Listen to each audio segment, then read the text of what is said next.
1/4 KG ధనియాలకి 10 గ్రాముల లెక్కన పట్టా, లవంగాలు, స్టార్ పువ్వు, అనాస పువ్వు, సోంపు, జీలకర్ర, సాజీరా, డ్రై రోసు, మిరియాలు, యాలకులు వేసి బాండల్లో ఒక్కొక్కటిగా ఫ్రై చేసుకోవాలి. ఇవి లో ఫ్లేమ్లోనే ఫ్రై చేసుకోవాలి. ఇలా వేగిన తర్వాత ఇప్పుడు బిర్యానీ ఆకు అలాగే గసాలు, యాలకులు కూడా వేయాలి.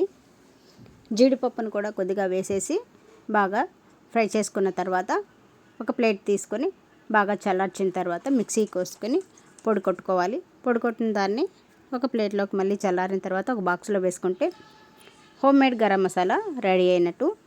1 స్పూన్ గరం మసాలా వేసుకొని చికెన్ కానీ బిర్యానీ చేసుకుంటే టేస్ట్ అయితే అదిరిపోతుందండి.